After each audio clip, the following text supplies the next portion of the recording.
ان باتوں کے بعد یوں ہوا کہ خدا نے ابراہیم کو آزمایا اور اس سے کہا اے ابراہیم، اس نے کہا میں حاضر ہوں۔ تب اس نے کہا کہ تو اپنے بیٹے اسحاق کو جو تیرا اکلوتا ہے اور جسے تو پیار کرتا ہے ساتھ لے کر موریا کے ملک میں جا اور وہاں اسے پہاڑوں میں سے ایک پہاڑ جو میں تجھے بتاؤں سو خطرے قربانی کے طور پر چڑھا۔ کسے بھائی بتائیں کسے؟ تو اوپر لکھے ہے کہ اسحاق تیرا جو اکلوتا کسے کہتے ہیں؟ ایک ہی کو۔ اور خدا کے لوگ کہتے ہیں بائبل غلط ہے۔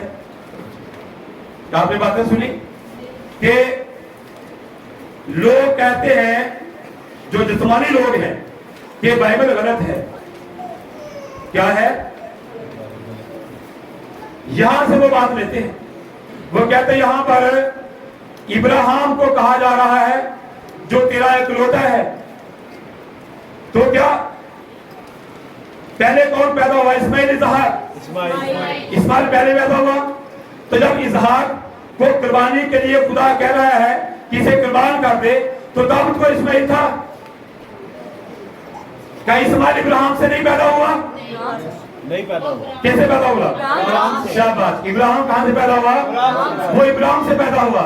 لیکن اندھے لوگ نہیں دیکھ پا رہے، کیونکہ جب اسحاق پیدا ہوا تھا اور جب اسماعیل پیدا ہوا تو وہ ابراہیم سے پیدا ہوا۔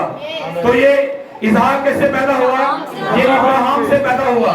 تو اسحاق جو ہے وہ ابراہیم کا نہیں، اور جو اسماعیل ہے وہ ابراہیم کا نہیں، کیونکہ ابراہیم کا اسحاق ہے اور ابراہیم کا اسماعیل ہے۔ اسماعیل ہے کیونکہ ابراہیم کی زندگی کے حصے ہیں۔ ابراہیم جو ہے، ابراہیم نے 75 سال زندگی طریقی میں گزاری، وہ ڈیرے میں رہا۔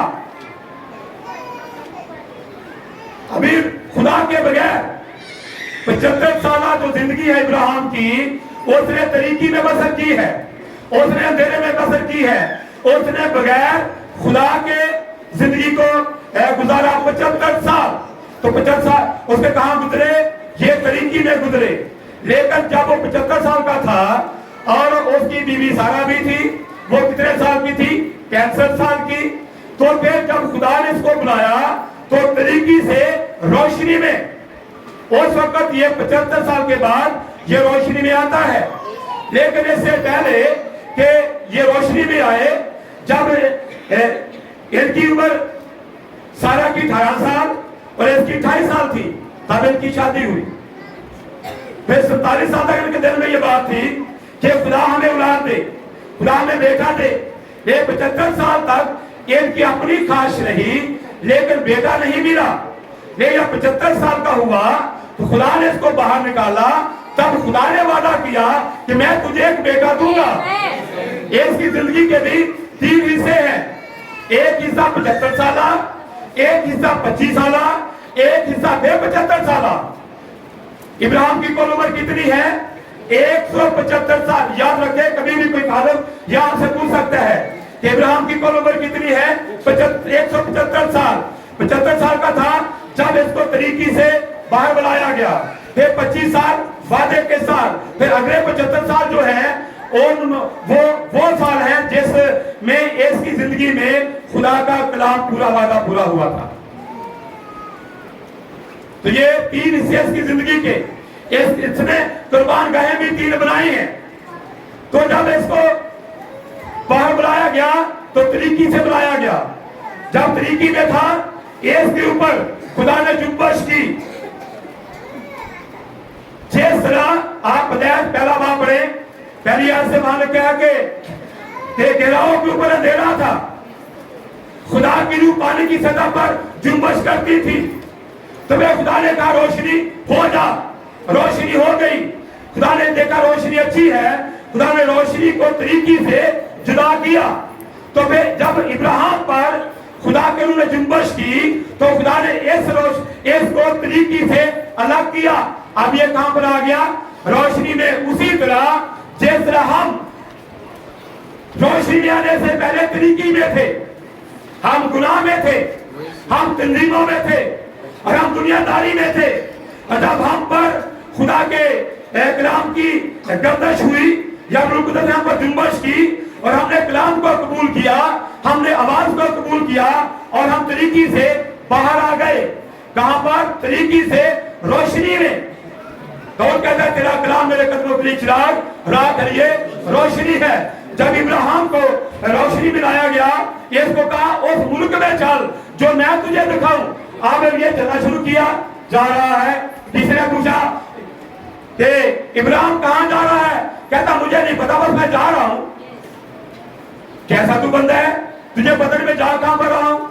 کہتا مجھے نہیں پتا کہاں جا رہا ہوں، لیکن میں پہنچ جاؤں گا، مجھے پتا چل جائے کہ میں پہنچ گیا. تو وہ جا کھا رہا تھا اس ملک کی طرف جو خدا نے اسے کہا تھا، کہا کہ اس ملک کی طرف جا جو میں تجھے دکھاؤں گا. ابھی دکھایا نہیں، دکھاؤں گا. تو وہ چل پڑا تھا. تو جا کر اس نے جب سکر میں آیا، وہاں پہلی قربانگاہ بنائی، پھر بیتل میں دوسری بنائی، پھر 13 میں تیسری بنائی. تو نبی نے بتایا کہ جو یہ جو 12 کا عدد ہے، 12 کا عدد عبادت کا عدد ہے. 12 کا عدد کا ہے، یہ عبادت کا عدد ہے. تو اس وقت 75 سال میں اس نے عمر گزاری بغیر خدا کے، اور اس میں اس نے وہ بھکتی نہیں کی، وہ عبادت نہیں کی. اور یہ قربان گاہ، یہ دعا، یہ 75 سال کے بعد ہمیں بات ہے. اور جب یہ طریقی سے روشنی میں آتا ہے، پھر اس نے پہلی قربان گاہ بنائی، دوسری بنائی، تیسری بنائی. جو تیسری ہے اور اس نے کالب کو کھینچا ہے. تیسری نے اب ابراہیم کی زندگی کے اندر 3 چیزیں پائی گئی. ایک اس کا حصہ 75 سالہ، 25 سالہ اور پھر 75 سالہ. تو یہ بتائیں کہ جب ابراہیم سے اسحاق پیدا ہوا، تب ابراہیم کتنے سال کا تھا؟ جب اسحاق پیدا ہوا ابراہیم کتنے سال کا تھا؟ پتہ ہے آپ کو؟ 100 سال کا. تو اسحاق کی شادی ہوئی. کتنی عمر میں اسحاق کی شادی ہوئی؟ جب علی اظہر ربکہ کو لے کر گیا، اور اس وقت اسحاق کتنے سال کا تھا؟ 40 سال کا. تو ابراہیم کتنے سال کا ہو گیا؟ 140 کا. ریاضی آپ کی اچھی ہے. 140 کا. تو پھر اسحاق کی ابھی اولاد نہیں ہوئی تھی. تو پھر اس نے دعا کی. تو وہ کتنے سال کا تھا جب اس کے بیٹے ہوئے؟ اسحاق کتنے سال کا تھا؟ اسحاق 60 سال کا تھا. جب اسحاق 60 سال کا تھا تو اس کے 2 بچے پیدا ہوئے. تو اس وقت ابراہیم کتنے سال کا تھا؟ 10 نہیں 160 سال تھا. تو ابراہیم کی کل عمر کتنی ہے؟ 175 سال. تو اب جب 2 بچے اسحاق کے پیدا ہوئے، یہ 160 کا تھا. باقی کتنے بچے؟ باقی 15 بچے. ٹھیک ہے. آپ دیکھیں، جب ربکہ کو خدا نے برکت دی تھی، اس کے اولاد نہیں تھی، اس کے شوہر نے دعا کی، اسحاق نے دعا کی، اور پھر شادی کے بعد 20 سال کے بعد اس کے اولاد ہوئی تھی. اور اس کو خدا نے 2 بچے دیے، 2 بیٹے. ایک کا نام کیا رکھا تھا؟ دوسرے کا نام کیا تھا؟ یعقوب تھا. اب جب یعقوب اور عیساؤ ابھی ماں کے پیٹ ہی نہیں تھے، تو آپ بتا اندر لڑتے تھے. کنر پر لڑائی ہوتی. لیکن اس سے پہلے کہ ان کی پیدائش ہوئی تو ابراہیم ہے وہ اسحاق کے پاس بیٹھتا تھا. ان کی رفاقت ہوتی تھی، یہ گفتگو کرتے تھے، یہ خدا کی باتیں کرتے تھے، یہ پلوٹھے کے بارے میں وہاں پر بات چیت ہوتی تھی. جب یہ پلوٹھے کے بارے میں، یہ پلوٹھا کیا ہوتا ہے، ٹھیک ہے، جب یہ گفتگو وہاں پر ابراہیم اسحاق کی ہوتی تھی تو وہ دونوں اندر سنتے تھے کہ باہر ابراہیم کیا کہتا ہے، اسحاق کیا کہتا ہے. تو جب یہ باتیں وہ سنتے تھے تو اندر ان کی لڑائی ہوتی تھی. جیسے بعد پلوٹھے کی بات ہوتی تھی، اندر وہ جانتے کہ پلوٹھا جو ہے، میں پلوٹھا ہونا چاہتا ہوں، میں پہلے باہر جاؤں گا. وہ کہتا میں پہلے جاؤں گا. پتا ایک ایڑی بھی پکڑی تھی. اور یہ پلوٹھا بننے کے لیے ان کے اندر بڑی جدوجہد تھی، کیونکہ جو رفاقت ابراہیم اور اسحاق کی ہوتی تھی وہاں یہ باتیں ہوتی تھی. یہ باتیں سن کر ان کے اندر یہ بات پیدا ہوئی کہ ایک کہتا ہاں مجھے پروجیکٹ حق ملنا چاہیے، دوسرا کہتا مجھے پروجیکٹ حق ملنا چاہیے۔ بھائی جب بھی خدا کسی بہن کو بیٹی کو برکت دیتا ہے تو اس وقت آپ کی رفاقت بھی اس طرح کی باتوں سے ہونی چاہیے۔ جب بیٹھے آپ کو دعا کرنی چاہیے، کلام پڑھنا چاہیے، رفاقت کرنی چاہیے۔ رفاقت میں آپ کو اچھی باتیں کرنے کی ضرورت ہے۔ آپ کو کہ جب اس کے بعد ایک اور بات کر لیتے ہیں کہ جب یہ جو زکریا ہے یوحنا کا باپ، جس دن یہ ہیکل میں اپنی خدمت کر رہا تھا تو وہاں پر فرشتہ آیا، فرشتے نے کہا تیری دعا سن لی گئی، تیری بیوی الشبا کے بیٹا ہوگا۔ اب اس نے یقین نہیں کیا، اب تو تیری زبان بند ہے، بند ہوگی زبان۔ لیکن الشبا کو جب یہ بتایا گیا کہ بیٹا ہوگا، یہ تو اس کے ساتھ ہوا۔ پھر یہ آدمی گھر میں گیا، پھر الشبا حاملہ ہوئی، پھر اس کے بعد فرشتہ مقدسہ مریم کے پاس بھی گیا، مقدسہ مریم سے کہا کہ روح قدس کی قدرت کو حاملہ ہوگی، تیرے بیٹا ہوگا اور تیرے رشتہ دار الشبا جو ہے اس کے بھی چھٹا مہینہ ہے۔ کون مخاطب ہوا مریم سے؟ فرشتہ۔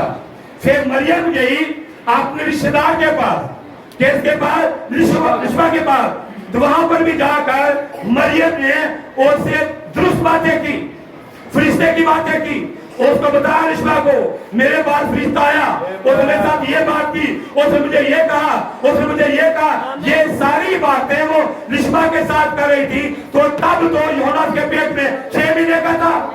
آپ کو پتا کہ وہ مردہ تھا، لیکن جب وہاں پر خدا کی باتیں کی گئی، فرشتے کی باتیں کی گئی، جب اس کو سلام کیا گیا تو وہاں وہ جو مردہ تھا اس میں زندگی آ گئی۔ ہمیں ہمیشہ اس حالت کے اندر درست باتیں کرنے کی ضرورت ہے، درست باتیں کریں۔ ہمارے ابراہیم کی طرف ابراہیم جو تھا اس نے اپنے بیٹے سے رفاقت کرتا تھا، گفتگو کرتا تھا، اس لیے جو بیٹے اندر تھے وہ سنتے تھے، اس لیے ان کے اندر یہ بات پیدا ہوئی ہاں پروٹا میں بنوں، میں پروٹا بنوں۔ اور سو کہتا ہے میں نے پہلے باہر جانا ہے، وہ کہتا ہے پہلے میں نے جانا ہے۔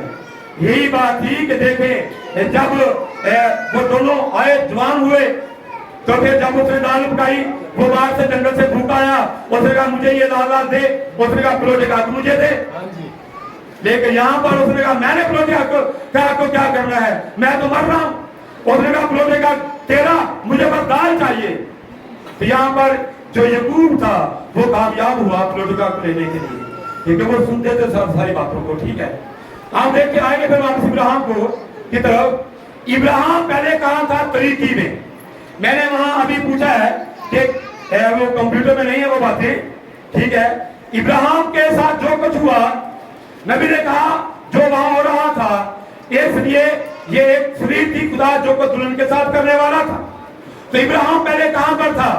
تاریکی میں تھا، اندھیرے میں تھا۔ جب اس کو طریقی سے نکالا گیا تو وہ روشنی میں آیا، تو روشنی اس کی زندگی میں بڑھتی گئی۔ ہمارے جیونوں میں روشنی کس طرح بڑھتی ہے؟ آپ جتنا زیادہ کلام سنتے ہیں، جتنی زیادہ آواز سنتے ہیں، جتنے زیادہ کلام سے بڑھتے ہیں، روح قدس سے ممنون ہوتے جاتے ہیں، سمجھے کہ آپ کی زندگی کے اندر بھی روشنی بڑھتی جاتی ہے۔ آپ زیادہ روشنی میں چل رہے ہیں، آپ روشنی بن جاتے ہیں۔ یسوع نے کہا میں دنیا کا نور ہوں، تم دنیا کے نور ہو۔